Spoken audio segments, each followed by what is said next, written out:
My name is Owen Brooks. I'm with the Smith Robertson Museum in Jackson, Mississippi. And I am in charge of their oral history project. And I have with me today, this afternoon, here in Washington, D.C., Mr. Courtland Cox. And Mr. Cox, I would start us off by asking you, firstly, if I have your permission to do this interview. Yes. Thank you, sir. Then I would ask you, Mr. Cox, if you would acquaint us and the listening audience, help us understand your origins, where you were born, where you might have gone to school, where a little information about your forebears, your mother and your father, and your siblings. Start us off in that fashion. Well, I was born in New York City, but I was raised in Trinidad, San Fernando, Trinidad. The reason I was raised in San Fernando, Trinidad is that my parents were from the West Indies. My mother was born in Trinidad, my father was born in Grenada, and my grandparents are from Barbados. So that... What's your father's name? Lloyd. And he was from Grenada? He's from Grenada. Mm-hmm. And my mother's name is Elsie Cox, and she was from Trinidad. So Elsie would be E-L-S-I-E? E-L-S-I-E. Okay, and her maiden name? Morn, M-A-U-G-H-A-N. And she was from Trinidad? From Trinidad. All right. And most of my relatives are still in the Caribbean. I was really the first in my family to be born in the United States. I went to Trinidad when I was 4 and returned when I was 12. Spent as a number of years with my grandparents, which was something, I guess, that a lot of people who lived in urban areas, whether they sent them back down south or whether they sent them to the Caribbean, further south, happened. And you returned, you went when you were 4 and you returned? When I was 12 years old. When you were 12. Yeah, so I got back here. So you did some schooling on that? Oh yeah, I did a lot of the elementary schooling in Trinidad, government school there. And I came back here in '52 and went back to school, Catholic school in Harlem, and then moved to the Bronx, New York, and went to Catholic high school. And in Manhattan? In the Bronx. In the Bronx. Yeah, St. Helena's High School in the Bronx. And then after that, after high school, I attended Howard University. And did you have brothers and sisters? yes, I have one sister, Lorraine, who now lives in California. Older or younger? Younger.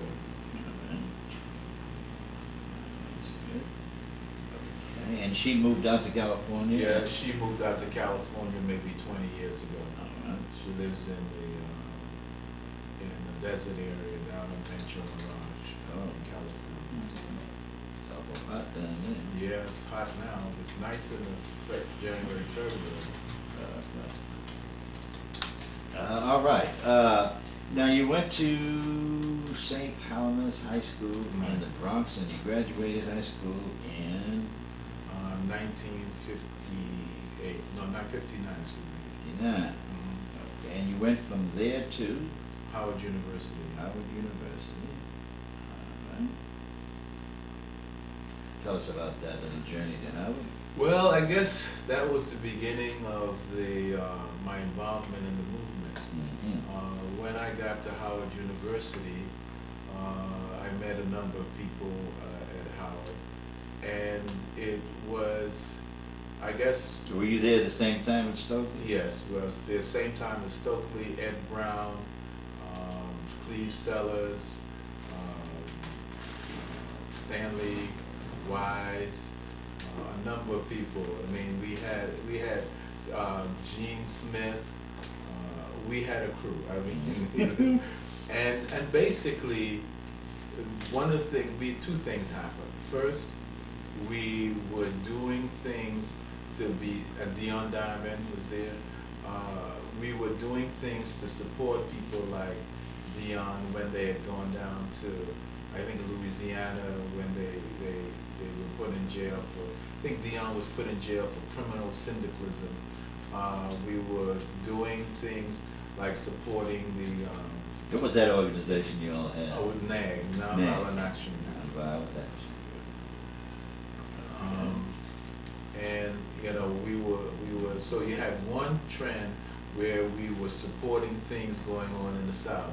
Like Bill Mahoney was involved, and he went on some of the freedom rides and stuff like that, and people like Stokely and others, and then so that was one trend of being supportive. The other trend was that we in fact were doing our own things in Washington D.C.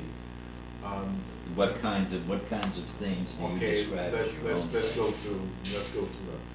First of all, when I came to town, Washington D.C., I came here in 1960, January of 1960. One, the housing was segregated. Two, blacks couldn't ride in police cars. Three, public accommodations were segregated. Four, there were no blacks who could drive buses.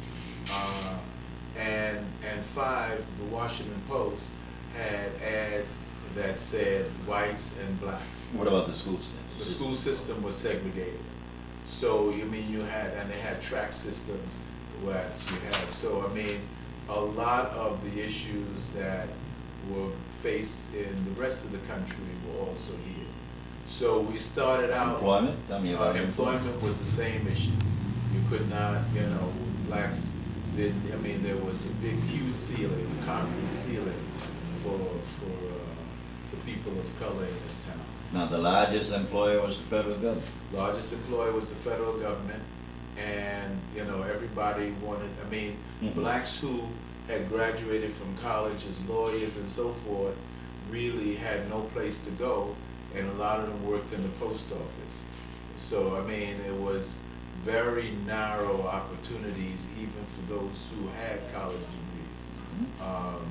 So that is the circumstance in which we found ourselves coming in, and the police here were just fairly rough and brutal.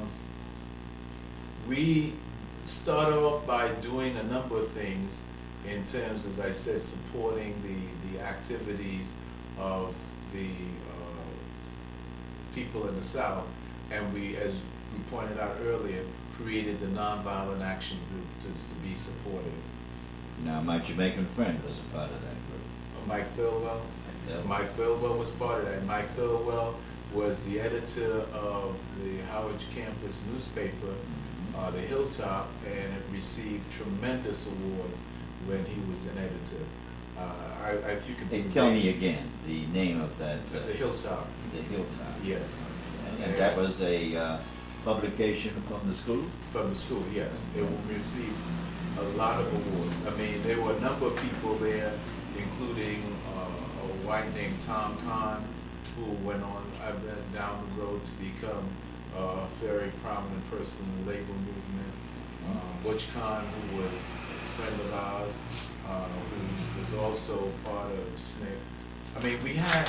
They were all part of a group at Howard. It was a fairly dynamic group.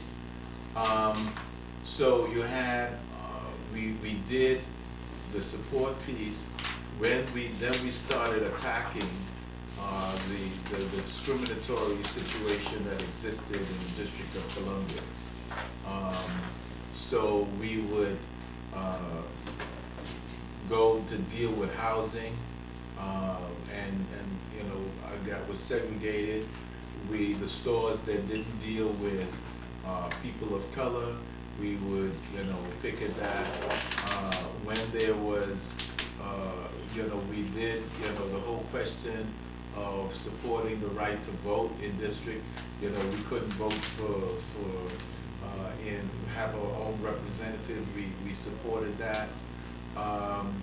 We went against, you know, the discrimination that existed in the buses where you had no black bus drivers. Your fight was for municipal government for the District of Columbia? Your home rule for the Home District rule. of Columbia. I demonstrated in the district in 1950 Yeah, I mean, for so, home rule. but not only that, we also had demonstrated against the Redskins when they first came here, Oh, was yeah. they had no black players.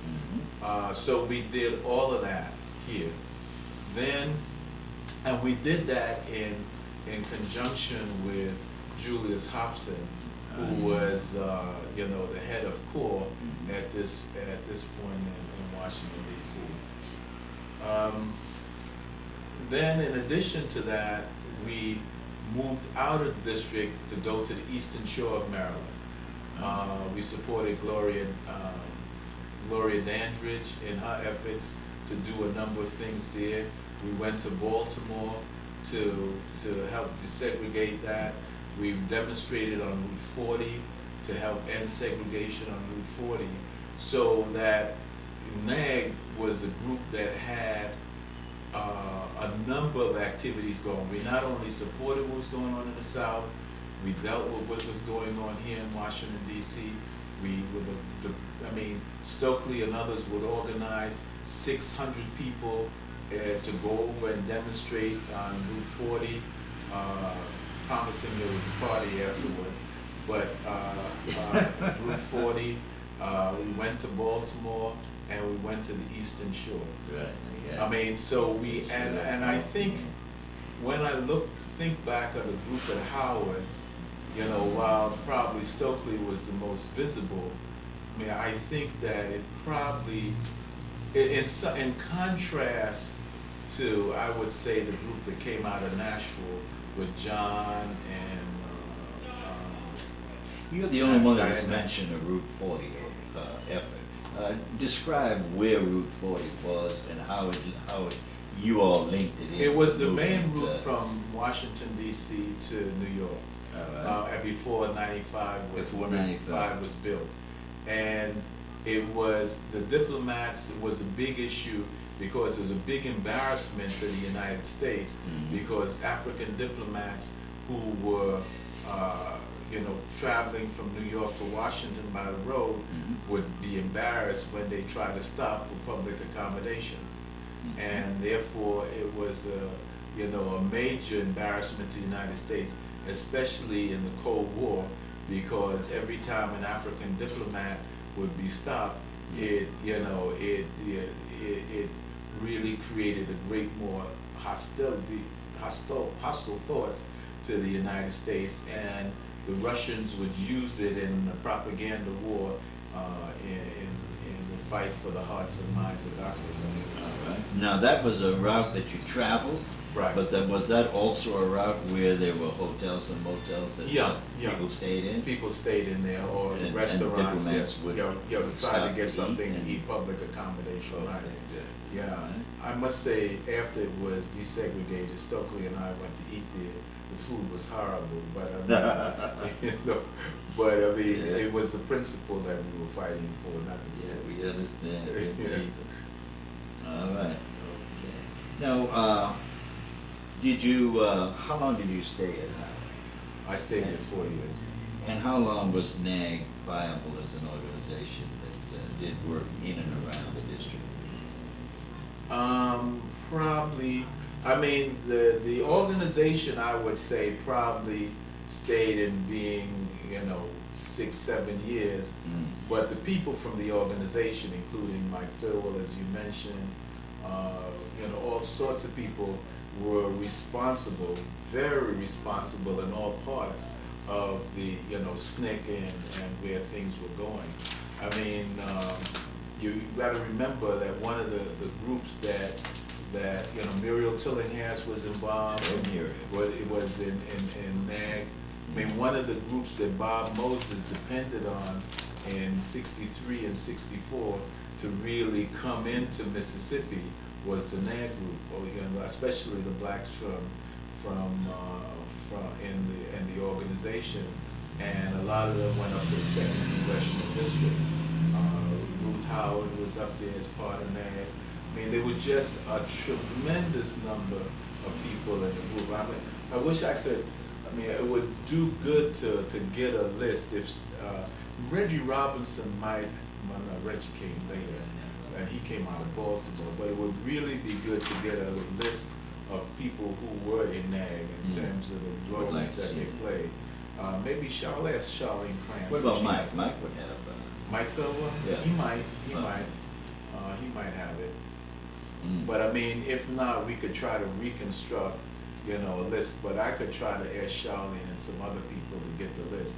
Because I mean, they were just. I mean, I would say that probably next to the group that came out of Nashville, or as much as the group that came out of Nashville, the group that came out of Howard, which was FIST, the group that came out of Howard, I mean, that's Diane Nash and Jim, John Lewis, and in some respects, Marion came out of there. But I mean, I would say that the people who came out of Howard had a tremendous impact on the way SNCC was able to function. Jim Lawson? Jim Lawson, yeah. And then, Phil Hutchins was part of NAG. Rap came out of that whole, Rap Brown came out of that whole influence. Mary Felice Lovelace. Just on and on in terms of people who were, really, I think the basis of the movement. And they led to the further development of the student nonviolent. Yes, yes. Yeah, and I would say, as you look at it, the people of NAG tended to be much more, this is my description, they tended to be much more political. They tended to be much more urban, and they tended to be much more sharp-edged. Because I remember, I think as opposed to the people coming out of Nashville who were much more on the religious side, much more into nonviolence. John Lewis. Yeah, in terms of nonviolence, and nonviolence is a way of life as opposed to a tactic. I cannot tell you the hours of debate and discussion that we had on this subject.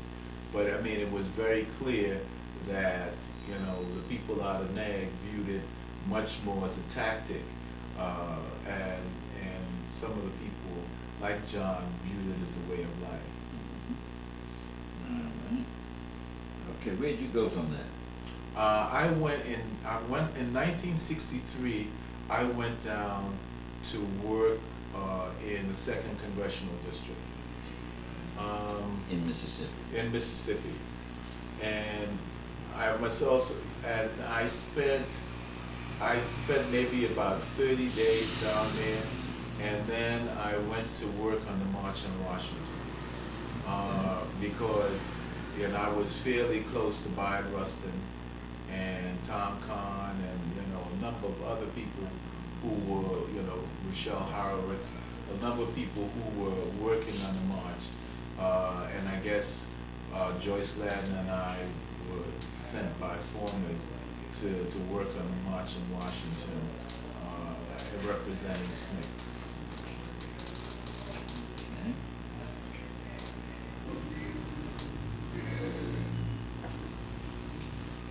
Did you recruit actively participation on the march? Oh yeah, our responsibility was to make sure that the young people from the South came. Arrangements were made for them to come to the March on Washington, both in terms of political and logistically, because there were a number of people who, even in '63, you have to remember, was Birmingham. That a number of people who were in positions of power wanted, this to be a little more mellow than, a number of people were anticipating. Because you have to remember that, people like Dick Gregory and and Malcolm X and Stanley Branch and others wanted to use the March on Washington to tie up the country, to make sure that if we weren't going to function, you know, things were not going to function.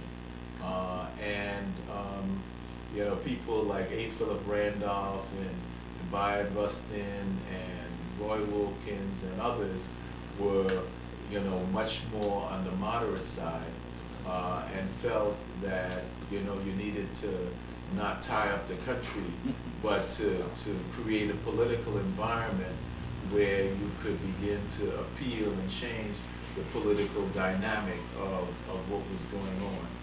And they used the tradition, Bayard Rustin and others used the tradition of the threat that that Randolph made in I think 41, The Veterans March. the Veterans March, to use that as the model for this, which said that if they didn't integrate the Army in 41, they were going to have, you know, Veterans Marches, and Truman, you know, sent out the order to integrate the Army. Now, I think that basically... Well, that was Roosevelt in 41. And then there was the desegregation order. The desegregation, it was Truman. It was Truman who came in. So they wanted to do it in 41, and later they had some effort, but they impacted Truman. I know he was the one that sent it out. But I do think that the threats came earlier than 44. Of course, Roosevelt died in 44, so 45. Okay, so maybe Okay, the order, the desegregation order came down in 48. 48. Because I know I went in 50, and, right. and the Army was still segregated. Yeah. Well, that's all deliberate speed, right? All deliberate speed. Yeah. But you know, my sense is that, you know, what Biden and Randolph wanted to do was build a broad coalition, which included the churches, both Protestant and Catholic and Jewish. We wanted to, you know, include the labor unions, AFL-CIO. They wanted to include all the civil rights groups, and also the National League, the National Negro Women's group, Dorothy Heights group. Dorothy Heights group. NCNW, right. So, so they thought a broader coalition would be better. And, you know, my sense is that, as we know, the speech by King gave a great deal of comfort to the country, because basically King said in his speech, we want to be part of the American dream. You know, so I mean, yeah, I mean, you know, so, but I do think that, you know, in terms of the march, probably the biggest controversy with SNCC was when the speech of John Lewis, which talked about marching through the South as Sherman did, nonviolently, caused a great deal of consternation by the Kennedy administration. And he toned down. Yes. John Lewis. Jim Foreman and I, at the back of the Lincoln Memorial, told that, along with what's Foreman's wife's name?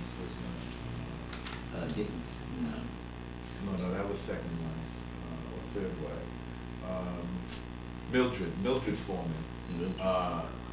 We toned it down at the back, along with John, toned it down at the back of the Lincoln Memorial. But I mean, the speech made whatever. I mean, both speeches made the headlines, but I do think the tenor of the meeting, people were so nervous. I mean, and one of the things that people really don't realize is that the Kennedy had the Capitol surrounded by troops. The National Guard was totally mobilized, and they were out of sight, but they were there. Now, that was Kennedy in '63. 63, right.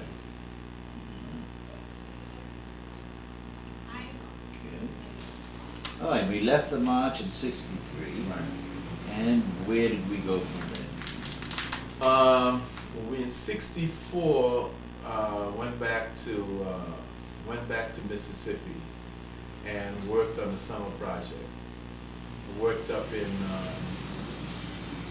Greenwood, and spent a great deal of time in the organizing of the Mississippi Summer Project And the organization of FDP. on the organization of FDP And COFO.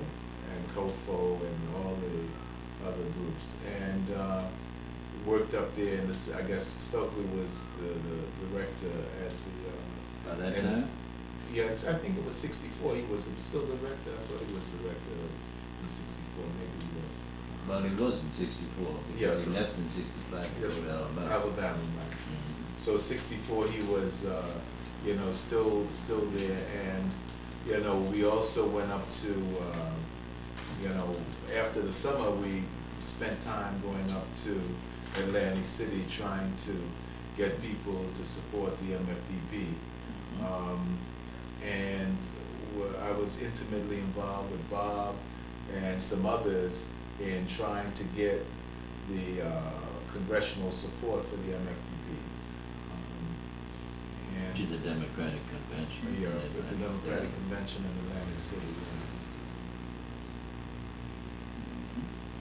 And I mean, it seems to me that it was, basically the thing that really struck me in Atlantic City was how the forces on the one side, including union, including the churches, including the civil rights establishment, coalesced around the Democratic Party, and these guys were told,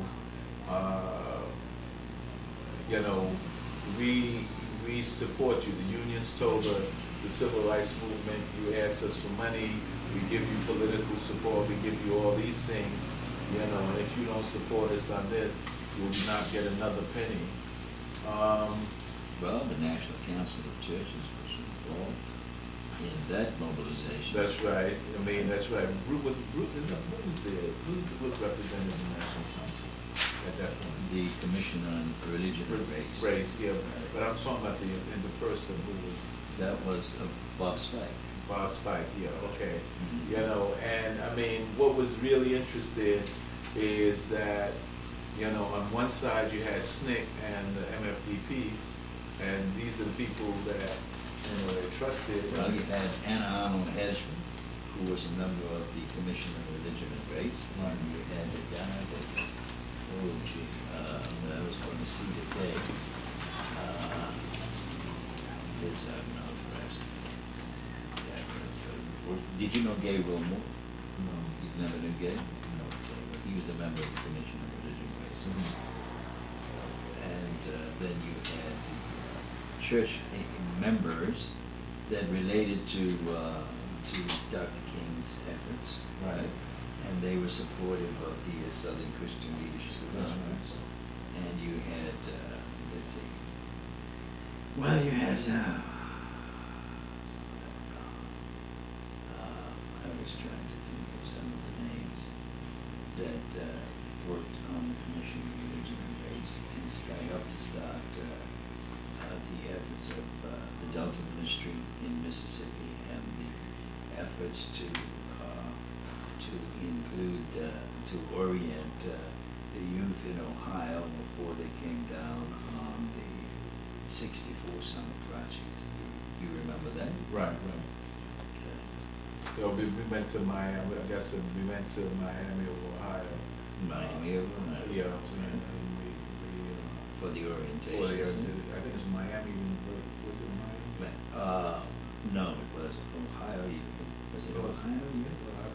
It wasn't Ohio. It wasn't Ohio. I know it was in Miami of Ohio. Oh, I think it was called Miami of Ohio, Mhm. but it was in. Well, there was such a university. Right. Right.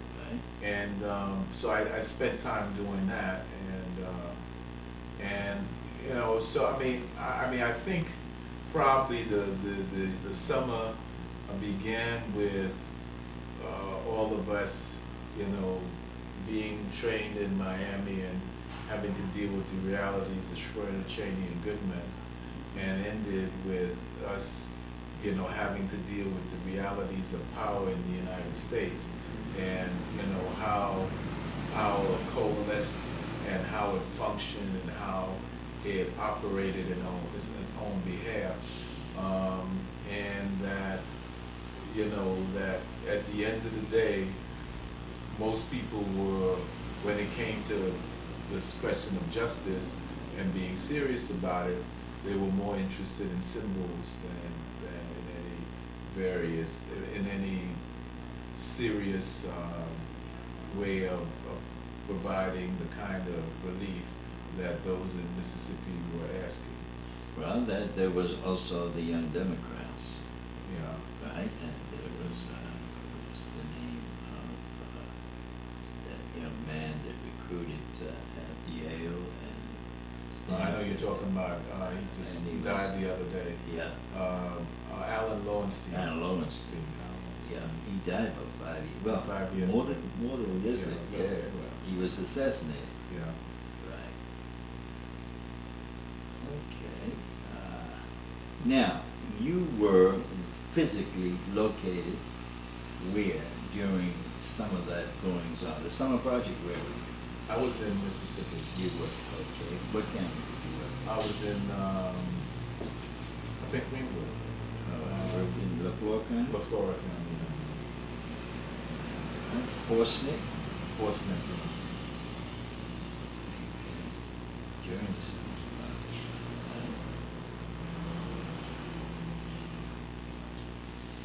And Ed was in Ed was up there by Mr. Turnbull. I was in Holmes County. Holmes County. A lot of the people from Howard were in LaFleur County. I mean, I guess, I know Ruth Howard was there, Stokely was there. I think, no, what's his name? Cleve was up in, up north. In Holly Springs. Holly Springs. I believe. Holly Springs. Holly Springs. Yeah, Ivanhoe wasn't from,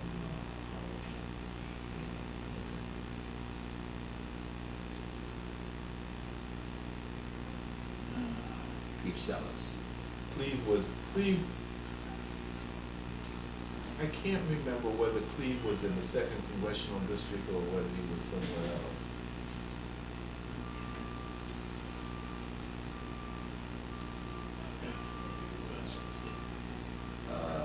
Then we had,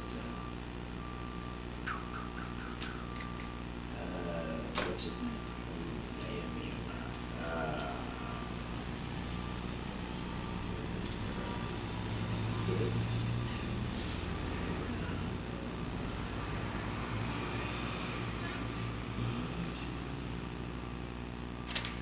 Now Thurwell must have been down in That was in D.C. D.C. Yeah, okay. He was in the Washington office. Or Washington DP. office, right.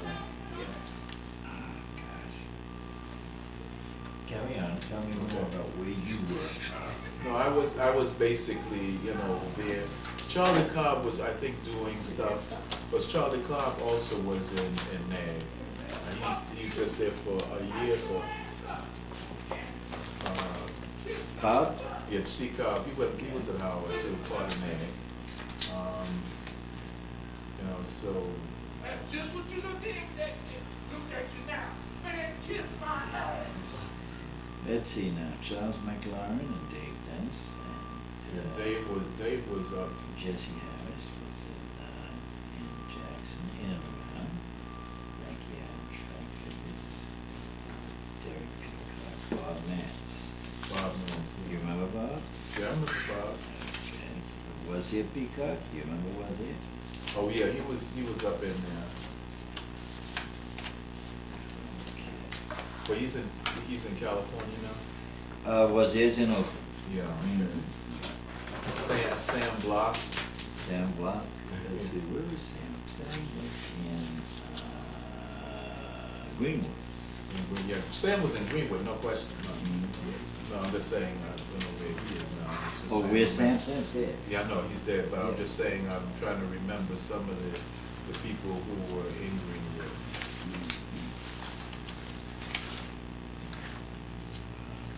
You have a list of the people that we have been, that I interviewed. That you've The already 80 interviewed? Yeah. A lot of them were involved in this kind of project. Okay, so you spent a time in In Greenwood. Greenwood. Right. You know, doing voter registration mainly, and also involved in voter registration and, I guess general organizing of the Chair, other people. Chairman has returned. Okay. All right. Where was Jean in '64? Jean Smith. Hattiesburg, Hattiesburg. She was down in And Hattiesburg. Greenwood. That's another Gene person. Smith, Frank's Yeah. former wife? yes, Yes. Well, you know they lived in Greenville, that's right. But, right? yeah, but also he and Jean were very close during that time. So, but that was that's another story. That's okay. And I mean, I'm just trying to think of all the people from Howard who were in Mississippi. I mean, a number of them were down here. That's because Bob spent a lot of time making sure that the people from there came down to Mississippi. I mean, for whatever reasons. All right. Smith, let's see, Reuben Anderson, Nita Blackwell, Willie Blue, McAllen Patton, Constance Curry, Charles McDew became the chairman. He succeeded. Yeah, but- He succeeded. No, McDew was before John. Before- John came after McDew. John Lewis. Yeah, John Lewis came after McDew. Stokely came after John. Rapp came after Stokely. And I think, what's his name? Phil Hutchins That's came right. after that. That's right. So after John Lewis, Mhm. all three of the chairpersons had a Howard connection. All right.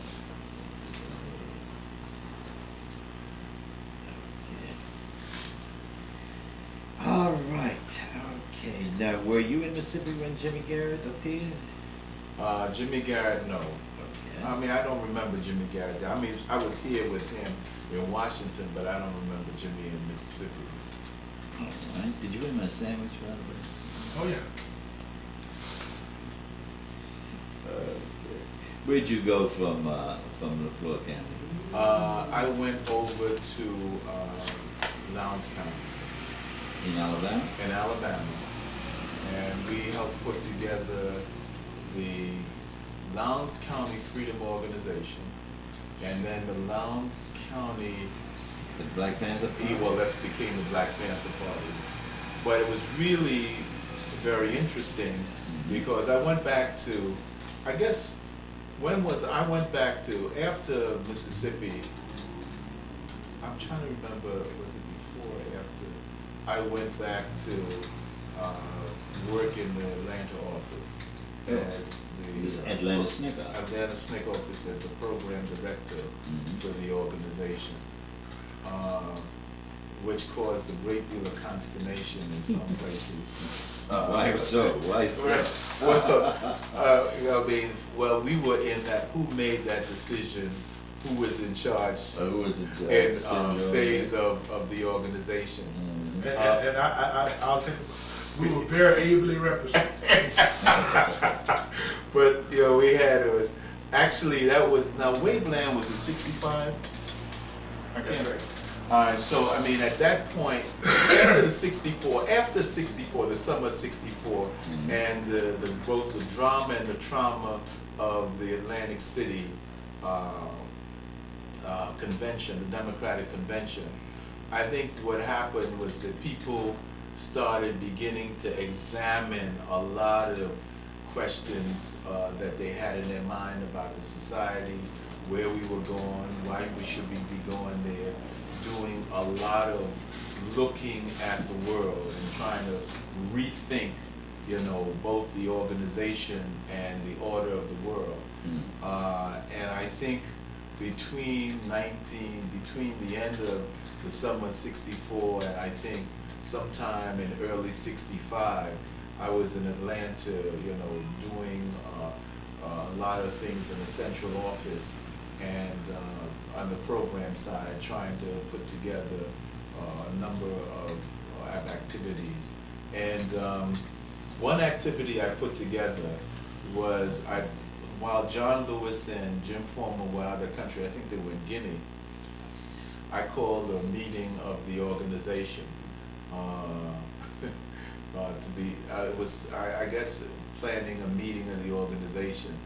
And at that point, a lot of the Did you take, let's see, Ms. Hamer went to Guinea on that? yes, trip? she went on that trip.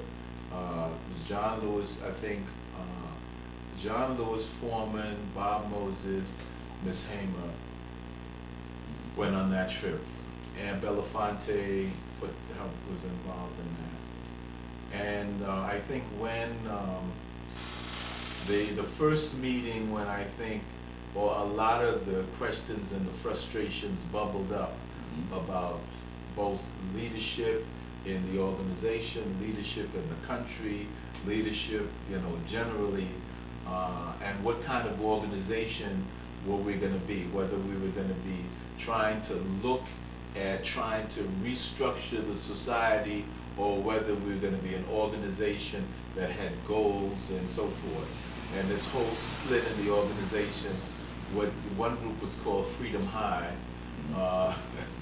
and the other group, I don't know what they were called. But Now the questions arose around what issues? Can you help me understand? I mean, I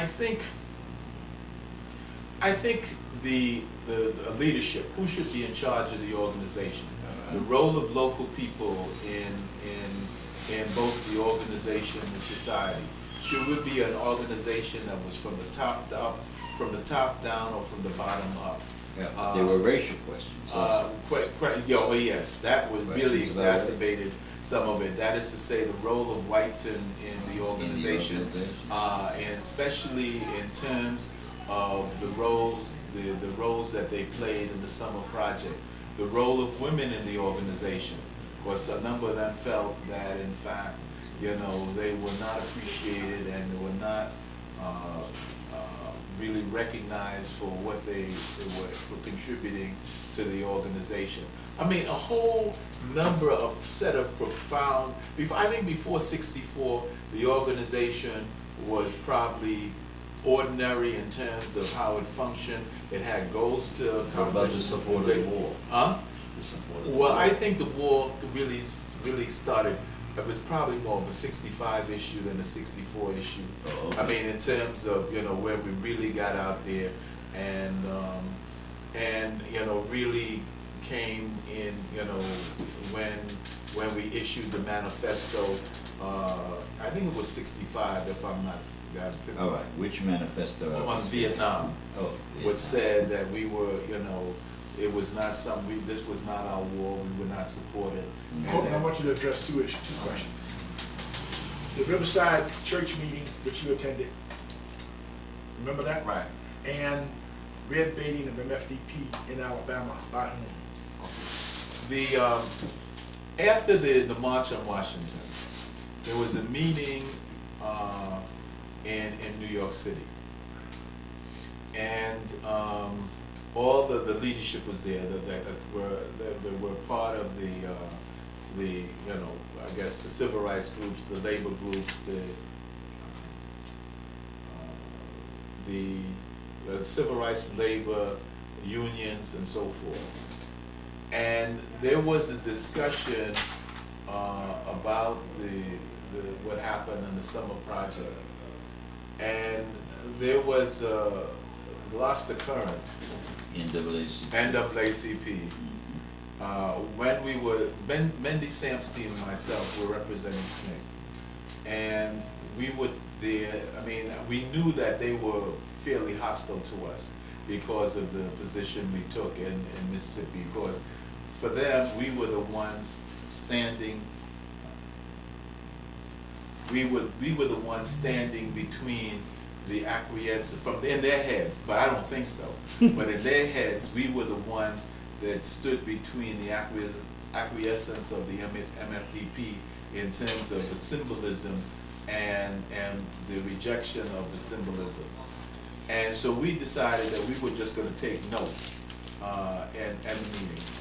And you know, Gloucester Current, when we started, they were talking about the reasons for the MFDP and you know the role of the people and the common people and you know, the sacrifices that they made in Birmingham and Mississippi and so forth. And Gloucester Current got up and he said he was tired of hearing from the underbrush. And Was that in reference to you and your? No. From talking about the people in Mississippi and in Alabama. And he named the guy. Who did he name? Who He you named name? your steptoe. You named Mrs. Steptoe? I mean, he was just tired of the underbrush. I mean, and those. I mean, Steptoe was just symbolic and representative of the kind of people that he didn't feel should be leading this effort. The uneducated? The uneducated, the undereducated, and those generally from the rural areas. Excuse me while I No feed problem. my diabetes. No, but hey, you got to do what you got to do. Yeah. So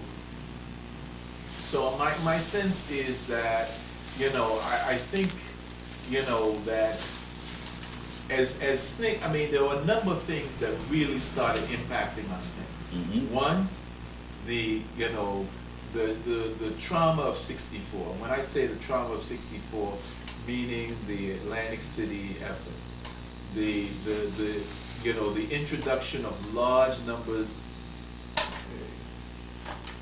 Go ahead and get your stuff. We'll take a break. We'll pause. No, that's all right, go ahead. Okay, You okay? I'm fine. All right. The introduction. There it is.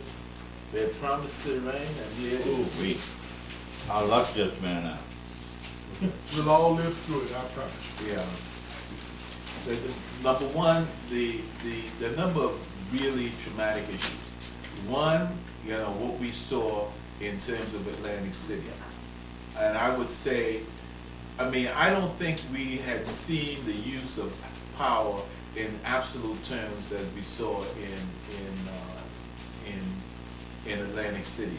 I mean, those who felt that you could make alliances with people of goodwill and good conscience saw what happened when that whole belief ran up against the interests and the power of those who had vested interests in maintaining the status quo. The second is the shock of the large number of whites that were introduced into Mississippi for the '64 Summer Project. It gave, as you know, a great deal of protection and visibility to. These were students now. These were students. You know, the white students, you know, into Mississippi gave a lot of protection and visibility and concern, you know, nationally To the local effort. to the local effort, because I guess maybe 38 people or 30 or 35 people were killed in Mississippi, you know, the summer before and so forth. Bob Moses and others went to the New York Times and received 2 sentences. Nobody really cared about it. And so now you had, you know, some kind of protection, some kind of visibility. So we were reeling from that kind of trauma. I think, you know, also for a lot of the young people, the real education in the world. I mean, you know, they had just had their education in college and they were students and so forth. But for those who lived in the world and those who were coming into the world, it was kind of a shock in terms of what the realities were in terms of how you had to deal with the issues of political power. And so I think that it set off a chain reaction in terms of thinking about how we're going to proceed. Some wanted to proceed the way we had been proceeding, and the others decided, no, we need to rethink the frame of reference in which we were proceeding. So now I think that, you know, when we look at the most of the other civil rights organizations, they already, I guess they were all grown up and had all decided this was the way they were going to do. They had made their choices in terms of if you had to accommodate, you make the accommodation. So therefore you wound up where Gloucester Current was. You were tired of the underbrush. While they would use them to raise money and to the symbolism of creating legitimacy for themselves, they didn't really want them to be players and participants. Where SNCC brought in a different dynamic which said They want them to be leaders. they wanted to be leaders or participants in the discussion.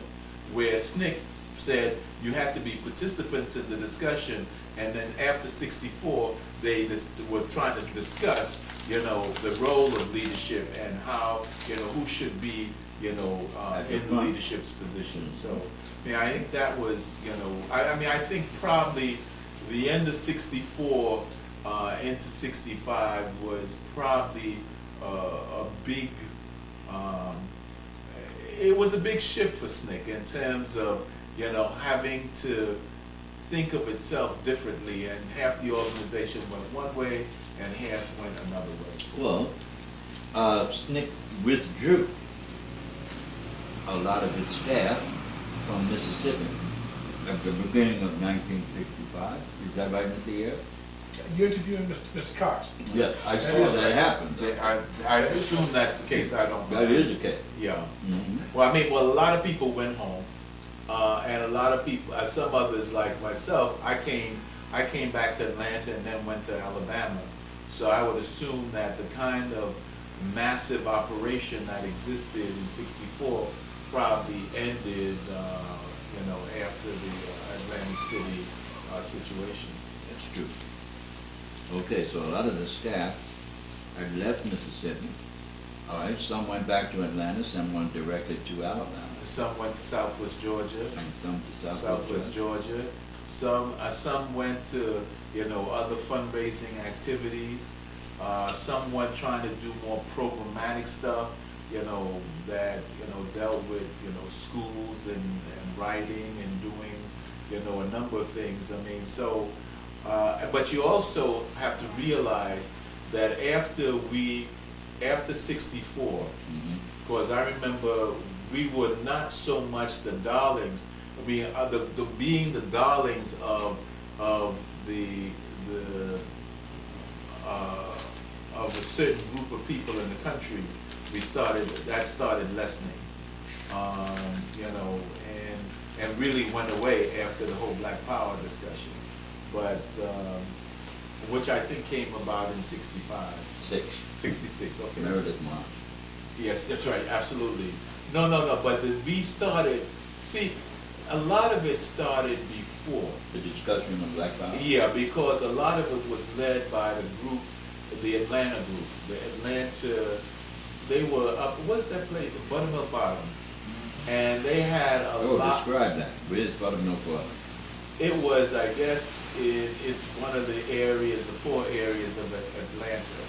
And it had a number of people who were working there, and they started raising the issue of the role. I mean, we had lots of discussion about the role of whites in the organization. Should they go into the white community and organize, because that's where things were, you know. I mean, you had a lot of tensions that were begun to manifest itself about, not in terms of the book. So people like Sam Shara and Sue, what's Sue's last name? I forgot. They were asked to go into the white community to talk to the whites about and organize the whites. And so, but I mean, some of the discussion started bubbling up about, you know, and then we had a meeting at Peg Leg Base, And I think that meeting was, I would assume, I thought that meeting was in 65. I remember in 65 where we discussed, because I remember, you know, I remember the discussion of, and I'm trying to remember whether it came out before, you know, Ricks and Stokely started talking about Black Power in Mississippi, or whether, I thought it was before that. Peg leg dates, I could be wrong about the dates in 64. But there was a whole article, I remember in New Republic, was they used a quote of mine in there, which I said, blackness is necessary but not sufficient. You know, so I thought that we were moving in that direction before the Meredith March. I mean, the organization was debating internally the role of whites and whether we should have all black, the role of whites in SNCC, you know, should we have, you know, should we, I mean, there were 2 or 3 conversations going on at the same time. The role of whites in SNCC, the role of people from the North who were urban versus the role of people from the South who were rural. The role of leadership, who should be in the leadership? Should there be, should leadership be hierarchical or collective? And whether or not SNCC was gonna create a membership organization. Whether it was gonna create a groups like Holmes County. Yeah, I mean, so they were just, I mean, they were just, I mean, we were having, I mean, 1,000 questions, and it seemed like a period of great turmoil, but I think probably it was a period of great creativity, because as, you know, the Chinese proverb or curse goes, may you live in interesting times, and we were certainly in interesting times in SNCC when we were going through all of that. So, I mean, I think so, that probably... Bob and Dottie Zellner related to me some of the discussion. Right. As it related to the role of white people in SNCC. Right. And, you know, and people thought, you know, we needed that whites, I mean, I think they concluded whites should not be in a leadership role in the organization. 2, that whites should begin to think about organizing in their own community, and that, you know, that there should be a good relationship, but, you know, that there should be some kind of separation. And I mean, I think that was not, so when we talk about the Meredith March, I mean, there's been a lot of thinking going on before that, on that issue, no question. All right, and in 65, I went from Atlanta to Lowndes County. And I went over there because Stokely and Bob Manson, I think Featherstone was over there at that time. I'm not sure whether Ricks was there at that point. I'm not sure Ricks was there at that point, but and Ruby Sales was over there, and they were doing, you know, Lowndes County was that whole, I mean, I guess it's between Dallas County, which is where Selma is, and Macon County, which is where Tuskegee is. And people were traveling from Dallas County all the way over to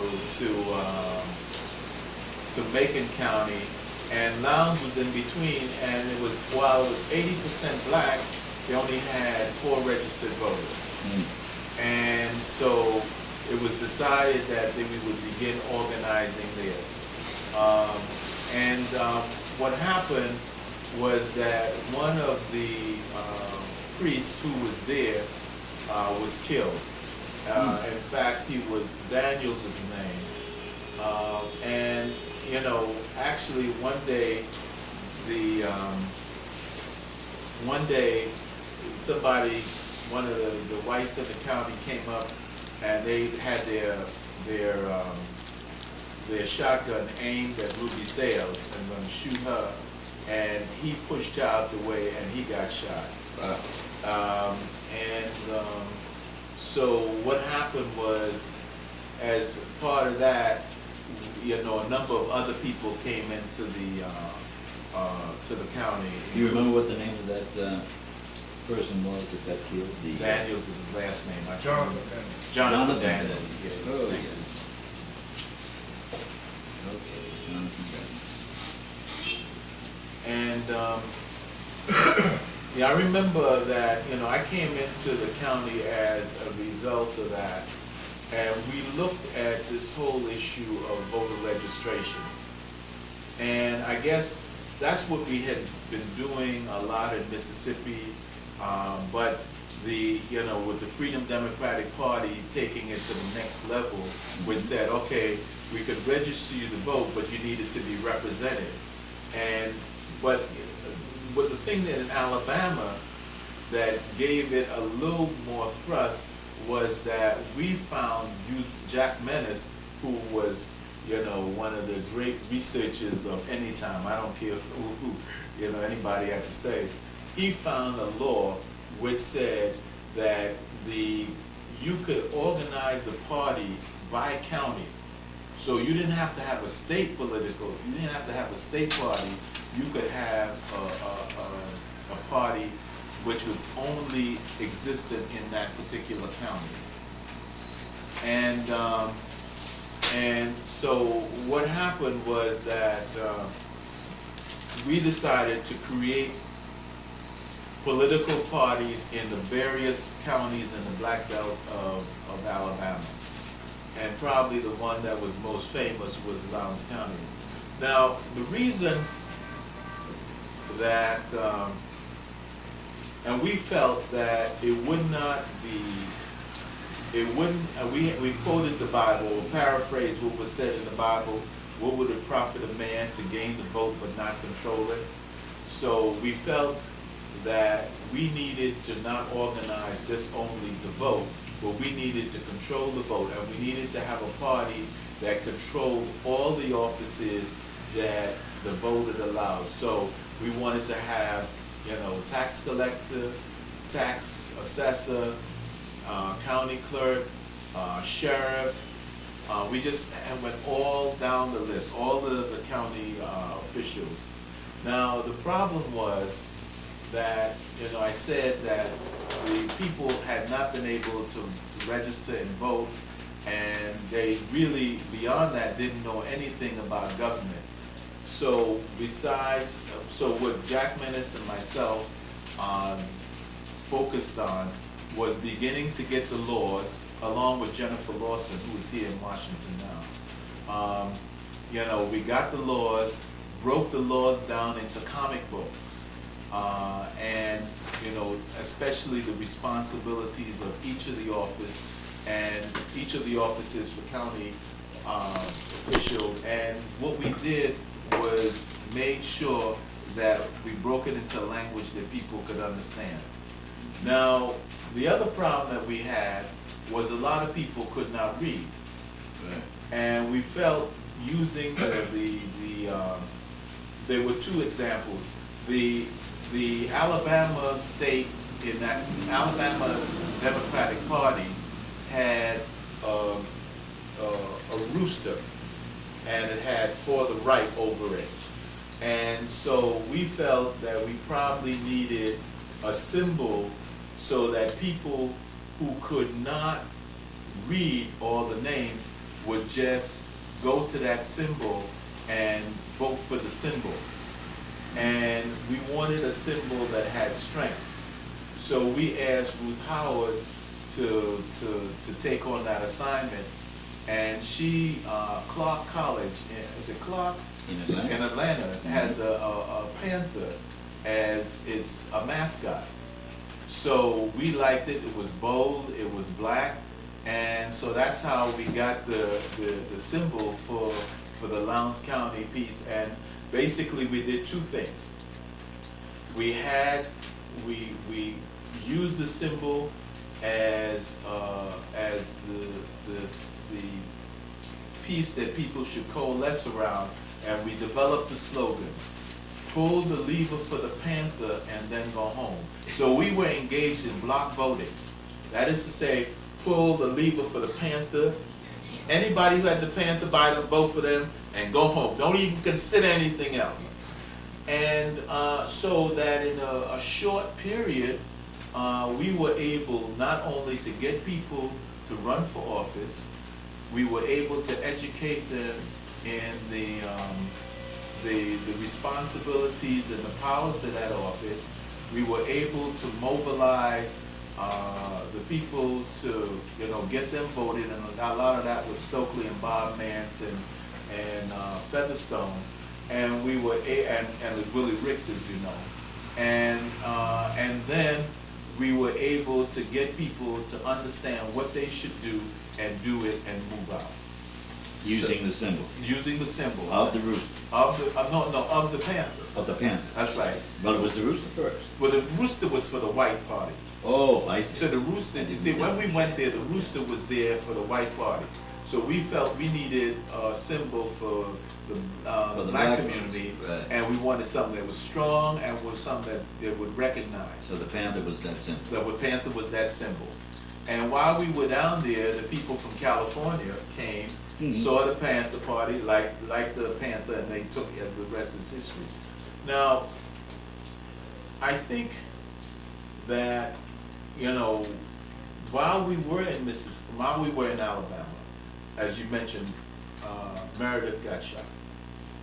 And, Bob Nance said we ought to go over there and do something, and even if it's just to scream, do whatever, we needed to do something. Mm-hmm. So a number of us went over there to be supportive of the effort. And, so now you have leading up, you have the discussion in Atlanta about the role of whites, the strength in terms of the black community, how we needed to be a leader, how we needed to strengthen our position. You had that general discussion in the organization. You had us functioning in Lowndes County and Greene County and Dallas County and all these other counties with the All Freedom organizations, with the Black Panther as a symbol. So now when you get to Mississippi, and there is, okay, this is a crisis, what should we be doing?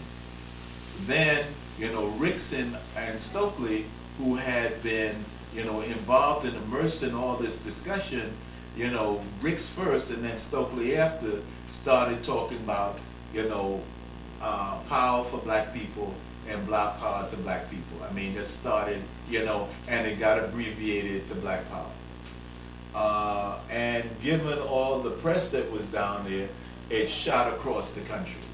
And let me tell you, we need not talk about the consternation that it caused, because, I mean, everywhere we were called upon to repudiate it.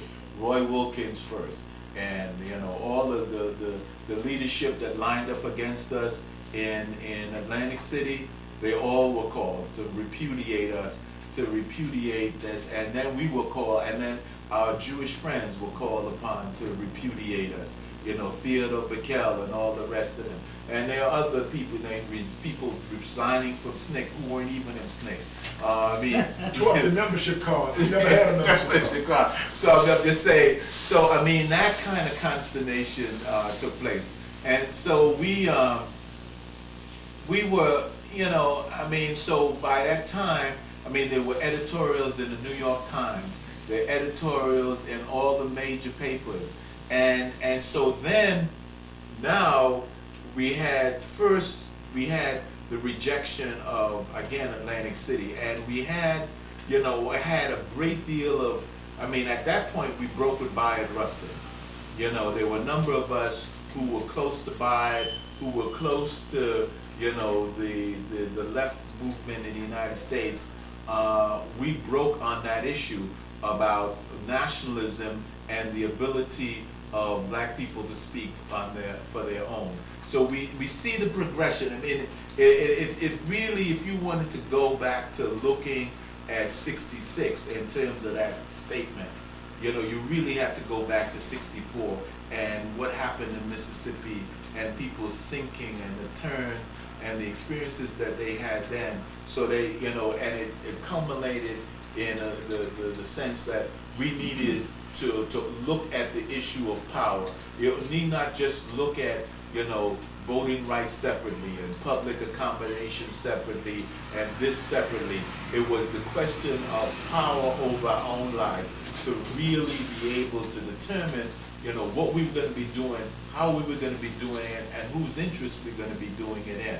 So Now, the break with Biden Right. started right after that. that's what I said. Remember, That's what, I'm saying that's right. you said, you were talking about it in Black Power. Black Power was a continuation of it. No, but I'm saying to you, we broke with Bayard right after Atlantic City.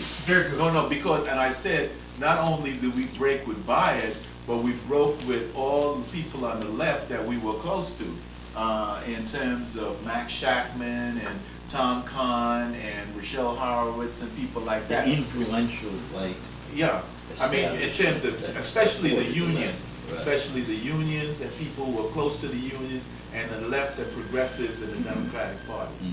So I mean, that break was started in '64. You have to look at that. I mean, and Bayard was interesting because Bayard turned to the right in terms of who the stuff he was he got supporting. very reactionary. And we moved much more in terms of a nationalist agenda. So, I mean, I think that's, you have to look at. Black nationalists. And people started looking, and what started happening there, I think the frustration for people was the inability of them and the things that happened in their community, that there was not a sense of being able to control the things that were happening to them. And so remember, we also in between, we had Detroit, we had all the other things in '65 where, the black community was becoming more radical in terms of the discussion of burn, baby, burn. And there was a sense that we needed to take control of our political life. Now, Watts happened 6 weeks after the passage of the Voting Rights Act. that's right. So that was 65, and Detroit came after that. Okay, so my sense is people were feeling powerless, and they felt that they needed to strike out, and people were talking about the whole issue of power and the need to control their own communities. Now, I think probably the mistake that we had at that point was that we were seeking political power. We hadn't evolved to the real issue of economic power. So we were looking at, putting mayors in office. We were looking at putting, city councilmen and so forth in positions. But I think that was necessary for us to get to the other issue of economic power. But the real discussion of black power really tend to center on the cultural and the political as opposed to the economic. And one of the things about that whole period, it was probably one of the more vibrant periods in terms of cultural expression within the African American community, in terms of music, in terms of poetry, in terms of writing. The people had a sense of empowerment, and that was, particularly important. And so, my sense is that, what we saw out of in the early days of the civil rights movement, you had a progression. We were just trying to deal with the specific. We started out with progression, ended public accommodation, attacking that, not being able to get there. It's sort of like that onion, when you peel that layer back, we said, no, you need to go to voter registration. When you peel that layer back in terms of voter registration, you needed to organize politically. You have the MFDP. And then once you organized politically, you then needed to control the offices. That's what's probably the difference in terms of the Lowndes County experience. And then once you started organizing that, you needed to control all aspects of your political and cultural heritage. Because remember, the thing that was so dynamic about black power was not only the issue that we talked about controlling our own community, but thinking of yourself differently. You remember Stokely, Stokely got the biggest applause in terms of changing your mind about what was beautiful.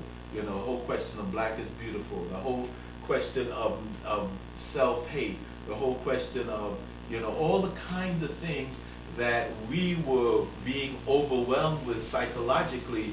At that point, people, Stokely and others were in the whole thrust. That was the time that Karenga's came out with Kwanzaa.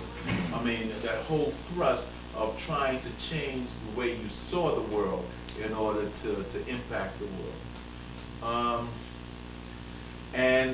After that, okay, I'll stop. No, that's all right. Keep going. I'm just saying, so my sense is when you look at it, what we really need to try to do is, and I would hope, we would look at the intellectual, not only the activities of people, but the intellectual thought and progression of thought that moved from 1960 to 1967. Just looking at that progression and because I think that's the real impact in terms of, where SNCC, what was SNCC importance in this thing, and I think it impacted intellectually, the how we saw ourselves and how the world had to deal with us. As we know, while it wasn't a revolution, it was hell of a change. What inhibited all of that from being sustained in terms of the ranks of the people involved? I think at the end of the day, the economic discussion, because the institutions that there are a number of things. First of all, we had to grow up. Our age of Peter Pan was a bit over, and we had to, the whole question of families, the whole question of children, the whole question of, all the things that we had to deal with personally. I think secondly, that the institutions that we developed while they had views of the world and so forth, that at the end of the day, they couldn't sustain themselves financially because they didn't have an economic base, an economic feeder that would allow them to not compromise and have to do a whole bunch of other things.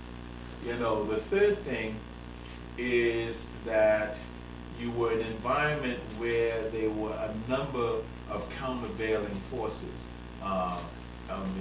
In the sense that, and countervailing forces included COINTELPRO and the FBI and J. Edgar Hoover, the CIA, the IRS, all those countervailing institutional forces.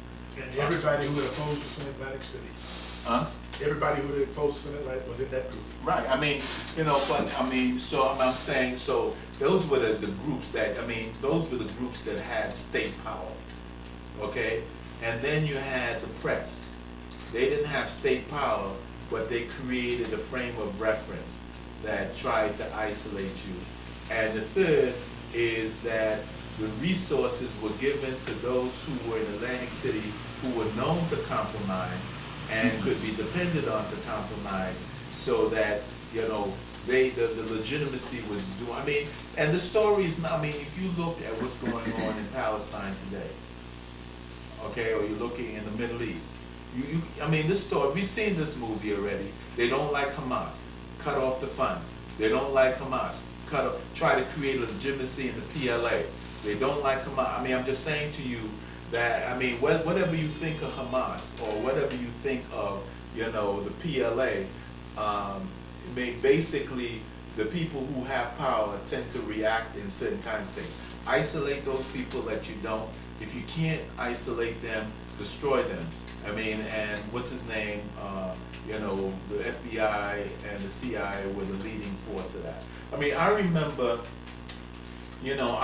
I have right now, I have in my basement, I have my files from the FBI, I have my files from the CIA, I have my files from the IRS, and basically things like, for example, I would be invited to speak at a college. The FBI would go there before and say, do you know who you're Who's inviting coming? here? I mean, okay, that's Do you one. know who is Attempt to isolate. The other kind of things, I was, in 1966, I went over to, I was part of SNCC's representative to the War Crimes Tribunal on the Vietnam War, organized by Bertrand Russell. You know, I was on a watch list, wouldn't let me in. Second time I went there, I was trying to try to get into London. They would not let me in, had to sleep in the airport for 2 days, was put on the plane by armed guard because I was on my way to Africa. When I used to come back into the United States, I would be searched for hours, going through all the documents. Basically, you had the power of the state, you had the power of the press, and you had the power of the organizations, all focusing on isolating you and isolating, more importantly, that kind of thought. I think that's probably more than anything else that, and then, people were growing up and they were, had to feed their kids, had to do this, had to do the other thing. So I think that's but more importantly, the forces that were at work. I think that's probably what you had. Let me just a couple of things. After I left Lowndes County, I left Lowndes County in '66. On my way, and I went to the War Crimes Tribunal representing SNCC. But as you know, in 65, 66, we came out with this whole piece on the war in Vietnam, and with the meeting in the War Crimes Tribunal looking at the United States' role in Vietnam was called by Bertrand Russell, supported by Jean-Paul Sartre, Simone de Beauvoir, Isaac Deutscher, Dedinger, all the leading European intellectuals. And SNCC was the only American group, a civil rights group there. One of the things I learned in, I think it's '66, which is really very clear at this point, that when you have a guerrilla warfare with committed people and a regular army, regular army, the regular army cannot win unless it's prepared to commit genocide. They cannot win a war in terms of guerrilla war unless they're prepared to commit genocide. Because one of the things they looked at, how and when one regular army fights another regular army, this is what they begin to do. One, they go after the military objectives. That's the army. There is none on guerrilla warfare. They just melt in and out with people. Two, economic objectives. There are no plants. There are no, things, steel mills, nothing.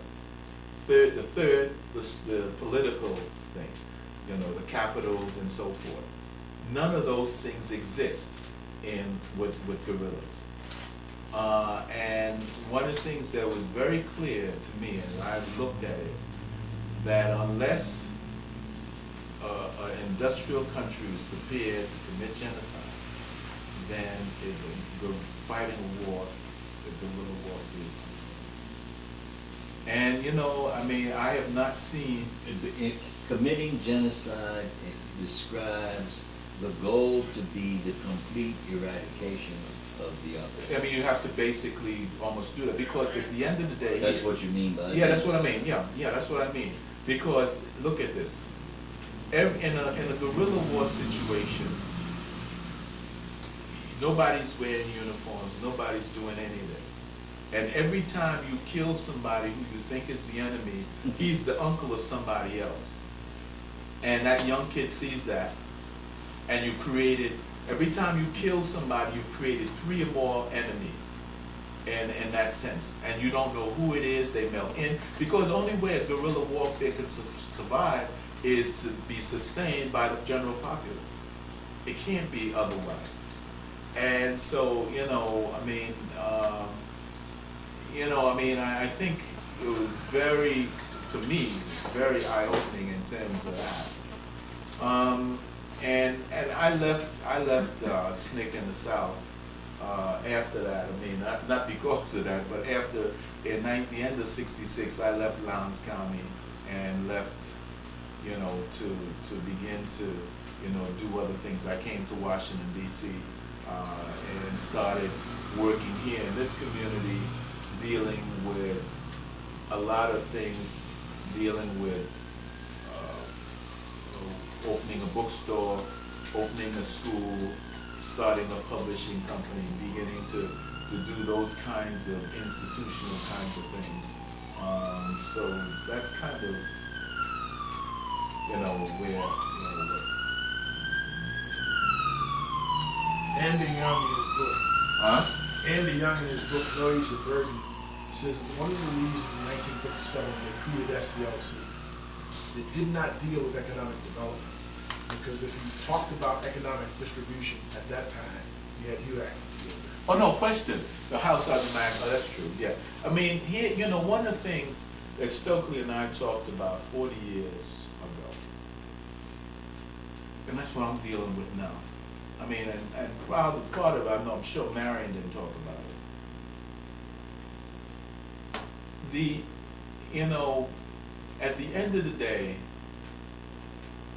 African Americans, I'm gonna turn this thing on.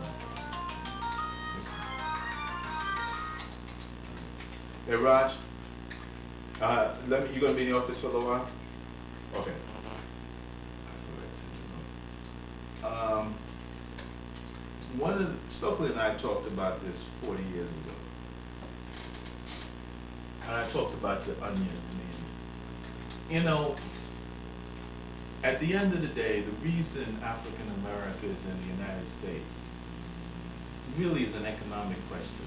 I mean, the efforts of those who were in charge to seek cheap labor, or I mean, at that point, at no cost. Mm-hmm. I mean, the search for cheap labor is still an ongoing stuff. We have it with the immigration discussion now.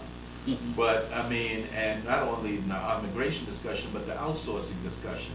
You know, whether going to China or bringing, you know, the Mexicans here, I mean, that's the capital class always wants cheap labor and values capital over labor. So I mean, so that's kind of, you know, an ongoing discussion. It's sort of a given. Oh, it's sort of a given, and the problem is that how do you begin to look at that? I don't think that. I think we're just beginning to think about it, but not think about it. We being. I mean, some people. Okay. I mean, I think. Let me say we. I think probably until 5 or 10 years ago, it was probably, and I'm not sure it's a way. For black people to think about controlling the means of production, controlling the things that make the country run economically, being, you know, in those institutions, not just as the institutions doing something to them, but them controlling the institutions on behalf of a group of people and trying to flatten the pyramid. I think that was probably something you might have thought but not talked about. I think that I remember when I was in college, you know. Now, let me stop you there. All right, if you couldn't get reasonable discussion on that No, you issue couldn't. 40 years ago, You couldn't even get it. can you any better today? No, not in any mass sense. I think there are few people, Hmm? who are prepared to think it through. I think there are a few people that have thought it through regularly over a sustained length of time, Yeah, which but- may have gone back more than 40 years. Yeah, but I think now, Because we're basically talking about the redistribution of wealth. Yeah, but I think at this point, I don't think that's a conversation you can have, period. Hmm. I think basically the conversation you can have at this point that's meaningful is the expansion of those who are included in the discussion. The question of redistribution, Mhm. that conversation is not there. I mean, you can think about it, but I mean, I don't think it has a reality. So, for example, my sense is you, at this point, if you have, you know, it's a pyramid, you know, and basically you have, let's say you have the top 20% controlling 80% of the resources, right? Yeah. I mean, basically, you might want to say, okay, move it up to 30% who controls 70% of the resource. I think that's as far as you can go right now. Not because, I mean, and you could think much broader, but I think in terms of actualizing anything, I think that's probably as far as you can go. I mean, you know, I mean, and when you look at, when you look at China, when you look at Vietnam, when you look at the Soviet Union, I mean, and where they're headed economically, I mean, basically what you're having is the United States, you know, with 6% of the world's population, had 33% of the resources, controlled 33% of resources. Now you're beginning to have, you know, more and more people, you know, broadening who participates in the resources with China, India, so forth and so on. I mean, and I think practically at this point, you know, when you look at it about what you can do over the next 10, 15 year slice, then that's probably what you can do. I mean, right now, the reason we can even think about democratizing a little more the economic discussion is because people put the political people in place. I mean, clearly, Marion Barry, I mean, must say this, who comes out of SNCC, our first chairman, probably has done more on the issue of trying to broaden the base and include more people in the economic discussion than any other any political figure in this country. And he did it earlier, and that is what's led to a lot of his problems. I mean, he, you know, I mean, in 1980, when Marion got in office, he said that 25% of all the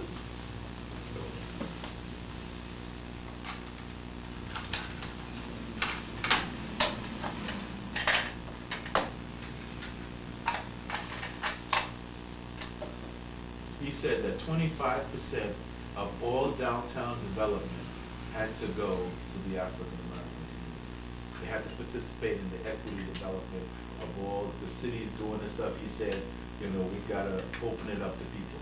He said to Wall Street and to people like that, here's one of the people who benefited from it, Jim Hudson. You know, he said,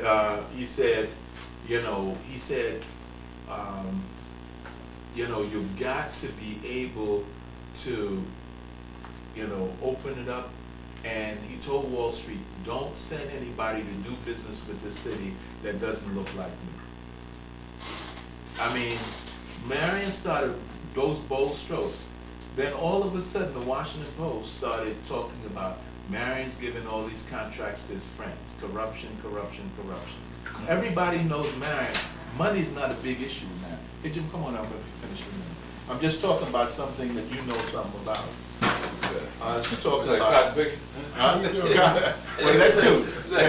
Was that cotton picking? Yeah. Money making. Oh, yeah. I was just talking, and Jim, I was just talking about how Marion got into trouble in 1980 when he opened up equity participation to the African American Or community. he attempted to. I mean, no, he opened it up.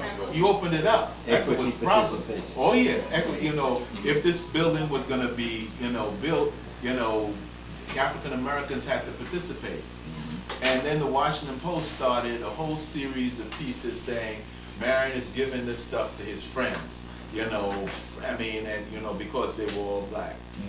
Then the Geneva started saying, okay, there's something here. Where's smoke, there's fire. And, you know, Marion and his friends must be stealing. And they went after him, I mean, 1 year, 2 years, without, you know, finding anything. Because Marion is not, money is not big for Marion. I mean, Marion is not concerned about money.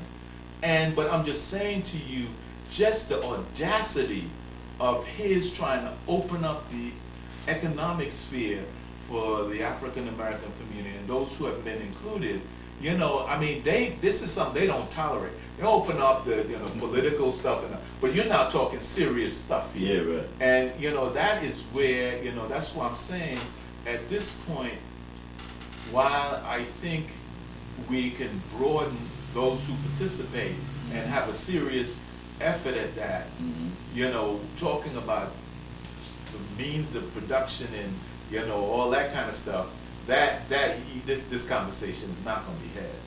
I mean, you're not in a serious way. So I'm just saying, at this point, at this town, you know, you try to put people in politically who can open up space for you, and then hopefully develop the capacity to take advantage of the space so the next generation can move to the next level. But that's what you have to do at this point. I mean, you know, Hudson has, you know, one of the people who did it right. I mean, a lot of these brothers had a mentality of we can get something for nothing. And let me tell you something.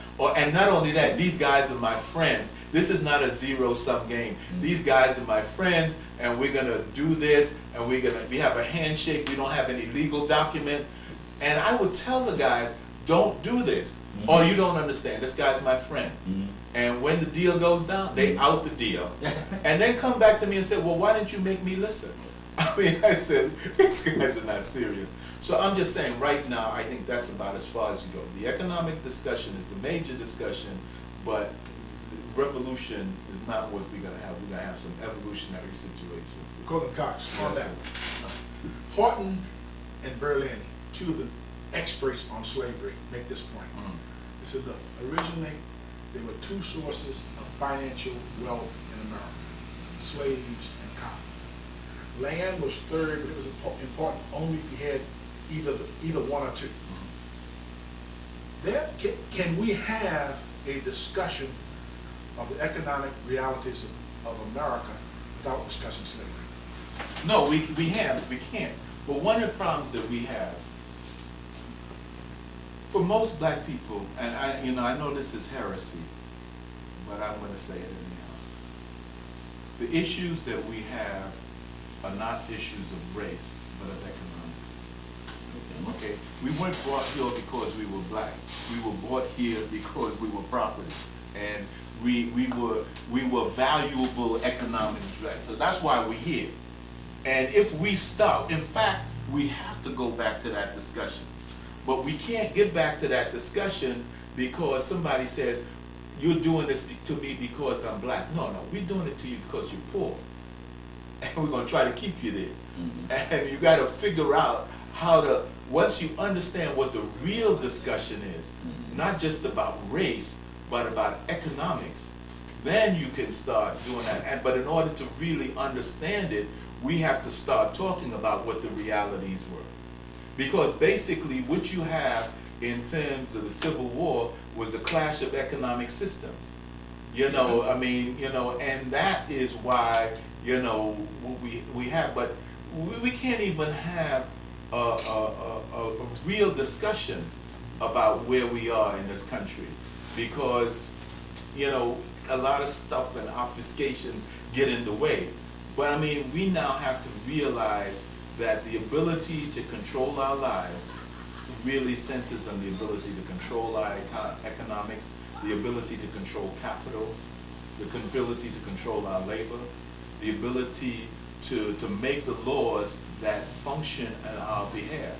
But that's not a conversation we can have because we're caught up in conversations that are really tangential.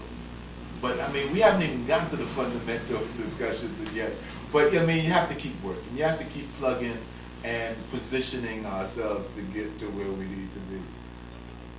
And Mr. Cox, I don't think you mean to imply that we must write off the political activity. No, I say no, we have to build on that. Okay. We have to build on it. Where do we need to be at this day and time? What dynamics have changed today, or have been altered today, or within the last 10 to 15 years, that were not present 40 or 45 years ago? I mean, I think And you know, immigration comes into Yeah, I mean, I think, I into that think, whole I think on a national level, discussion. at a national, I mean, I think there are certain local things that make it work. I think, for example, that Marion being in control of the resources of the city, $5-6 billion, and having the attitude that he had, set the tone for a number of things in this city and some other places. I think that right now in this city, we have $10 billion worth of development over the next 10 years. Probably I'm at the low end of it, probably is much more, but I'm at the low end. You know, and you know, one of the things that, because of Marion and people like him, a young man named Kwame Brown, we have the requirements of 35 to 50% having to go to LSDBs. Now, so we're talking over the next 10 years, probably $4 to $5 billion, and we're talking $400 or $500 million a year in a sustainable effort. Now the question then becomes, we have two issues here, capital and capacity. Now, I think, you know, that our struggle, at least in this city, is we have the opportunity in place. So the political people, we have three responsibilities. One, to elect people to maintain the status quo in terms of the opportunities, make sure that they're going to be hard about it. Two, have people like Jim Hudson, who, I mean, I'm not saying that's because he's here, but because he is serious. He knows that you don't get something for nothing. You can't hustle. You got to put it on the table and be at risk. And one of my big fights with our own people is, I say to you, if you're going to be in business, be in business. You got to be at risk if you want the reward. Don't go into, you're going to get something for nothing and let's help the brother out. You got to put, I mean, and no, I'm serious. You know, and so therefore, even it's only 2 cents or 3 cents you put in the deal, that is your 2 cents, 3 cents that gives you status. Because people, this is a zero-sum game. If you're not going to put anything on the table, that's exactly what you're going to take out. Nothing. Mm-hmm. You know, and as Featherstone used to say, you get nothing for nothing and very little for your money. So, you know, you have to begin to get people who understand that if you're going to be in the game, you're not only the development game, which Jim was in or still in, but also in the construction game. You got to bond your own jobs. You got to be able to bring your own capital resources, and it doesn't have to be big. It has to be small, but you have to be able to plow stuff back into the business. And the other thing that I think we have to do is to connect development to workforce. That is to say, inclusion has to go all the way along the line, that you can't just say, you know, developers over here, construction over here, A&E over here, and workforce over here. That the developers and the construction and the business people are not going to be protected unless the workforce is protected and included. Because if you don't do it, what happens is you begin to create wealth on one side, on the business and development side. What's going to happen is they're going to attack you by going to these guys and saying, everybody over here is getting stuff and you're not getting over here, so the system is wrong, so therefore you need to attack the system and attack these guys. So you need to be able to, when you move, you got to move from soup to nuts, because, you know, it's all about inclusion all along the way. The guy in Ward 8 who is looking for a job is connected to the developer up here. Got to have that whole thing. So that's what we got to do. And, you know, and also on the capital market side, which is the toughest side, we need patient money. We need money that will help these guys grow. And, you know, we have to figure out, you know, I mean, everything from what the West Indians do, susu or whatever, you know, I mean, trying to have a collective effort. Mm-hmm. You know, I just think that, you know, I think, you know, whatever people say about Marion, I'm telling you that people like Marion and Coleman Young and what's his name in Atlanta, Maynard Jackson, you know, created the space for people to develop. The political discussion here, we need the political right now, given our existence, to hold the fort on opportunities, because opportunities drives everything else, from development to workforce, opportunities. And we've got to keep people in the mayor's office, on the city council who are strong on that issue, but also come out here to the business community and say this is no time to be a clown, and to the working man and say this is no time to be a clown, because this is about building the future for young people so that you have institutions. Because right now we don't have institutions, economic institutions. We being The African American community. We don't have institutions, economic. comprise what percentage of the workforce does the African American community, to what extent? Here or nationally? Well, you're talking here primarily. Here primarily, I would say probably 60%. 60%. Yeah, I mean, because a lot of influx of Foreigners. well, People from other. from other Latin continents. America Right. and And Africa. some whites and Africa And Caribbean. and the Caribbean. Yeah. So my sense is that,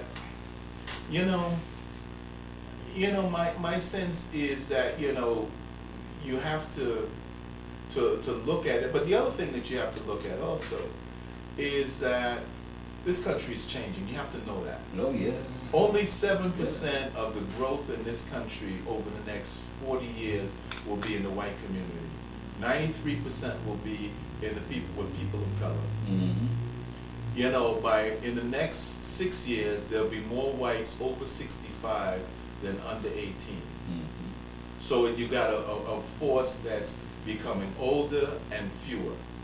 So the question then is, as we see... You have a population that comprises a distinct minority now in the workforce population here. Here, California, Yeah. New York, Right. and a number of other places. But I'm also saying to you, while we have the majority, we don't have the institutions. And what we now have... Or the unity of purpose, or the Yes, understanding of the what the goals understanding. need And to I'm be. just saying, it is very important that we have the right leadership. Now, I do think that the African American community depends on its leaders too much. I mean, I think they have to, as they say, have a unity of purpose Mhm. and tell leaders where they want to go, as opposed to leaders telling them where they need to go. But that's still an issue that we have to deal with. Well, that gets Courtland, back. you raised an issue that a question cries out. You mentioned Kwame Brown's election. I think I feel very safe in saying Now, who's 90 Kwame Brown? Kwame Brown is Marshall Brown's son, Yeah. who we elected at large. He's a council member. He's a council member at large of the DC Council. DC City Council. My question is this: 99% of the people who were in SNCC in Washington supported Kwame Brown. 97% of the people who are in Washington in SNCC is supporting Linda Carter. Is that his opposition? No, No. she's running for mayor. Oh. Because I'm glad you mentioned the fact that you can't really talk in this town about economic development unless you have the political faucet, the right hands on the lever. So my question to you is there a relationship in that group that holds it together? Number one, that's part A of the question. Part B, what is the relationship between those two campaigns? I don't know the answer to a lot of it. It seems to me, I think Kwame has made a choice that he's supporting Linda, but, at the end of the day, I'm not sure. At the end of the day, what you have is a hope, and what you don't know what the facts are going to be. Linda is, I think most of I mean, I don't know the answer to some of those questions that you asked. Okay. I mean, I think that, you know, the people in SNCC feel, you know, for various reasons where they feel about things. But I don't think there is any ideological move to that. I mean, I don't have a sense of that. You know, I also think that, you know, I think the question that Owen posed about unity of purpose, I don't think it is not there. I mean, my sense is people have made individual choices, and a lot of it tends to be coincidental. I don't, you know, I mean, or it's too amorphous for me to say that there is, you know, discussion and connectivity and so forth at this point. I mean, later on down the road there may be, but right now I'm not sure that is the case.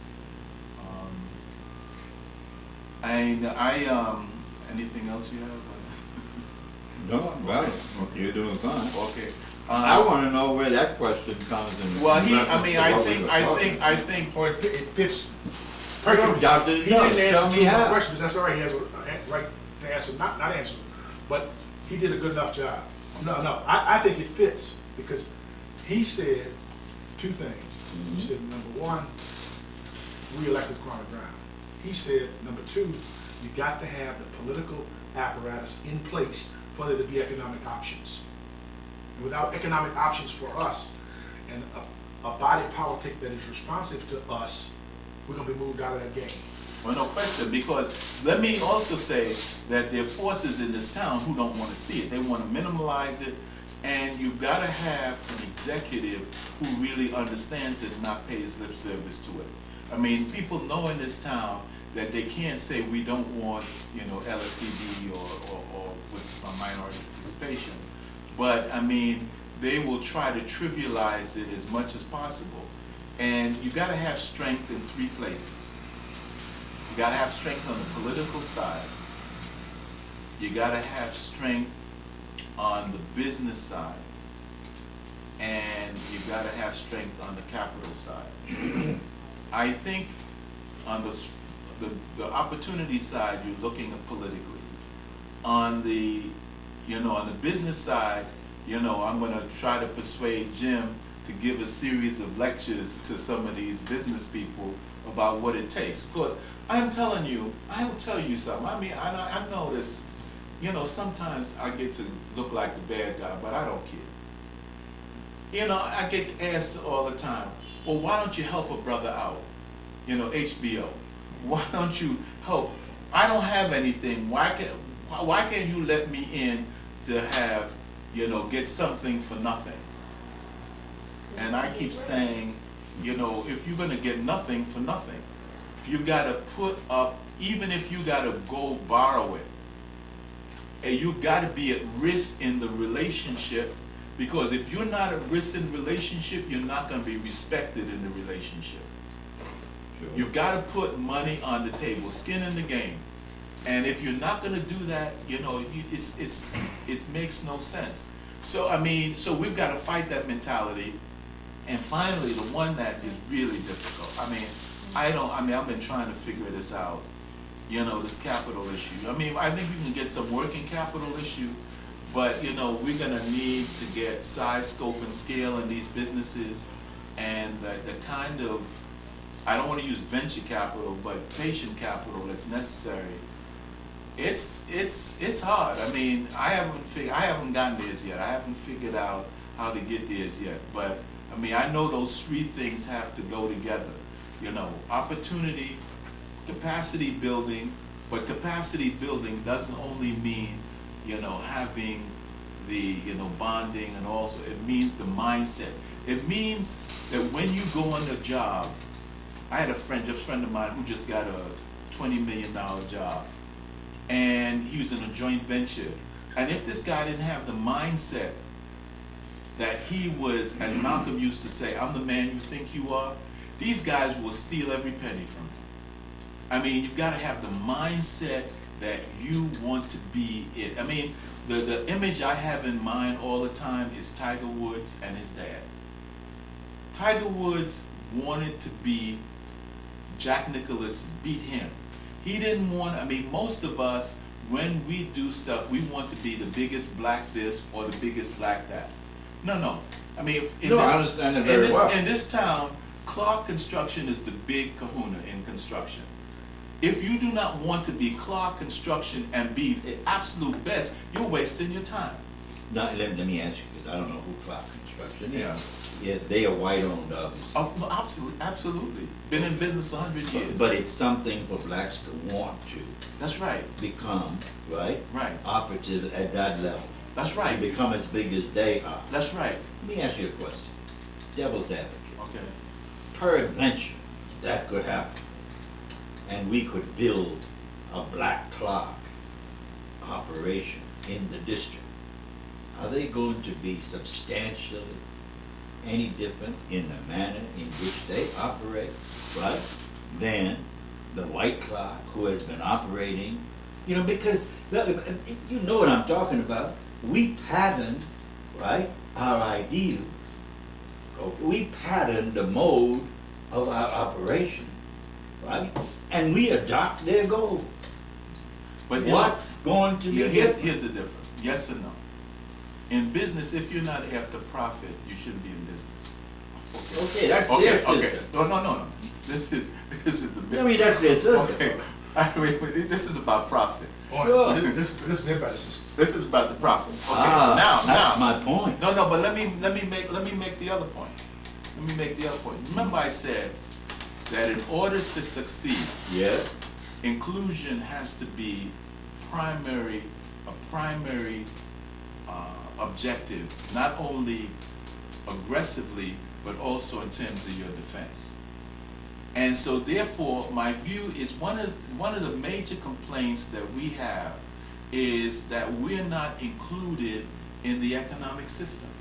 So it seems to me as people begin to grow and create size, scope, and scale, and do a number of things, they need to understand, yes, profit is important in order to sustain yourself, but also inclusion at all these other levels is also important.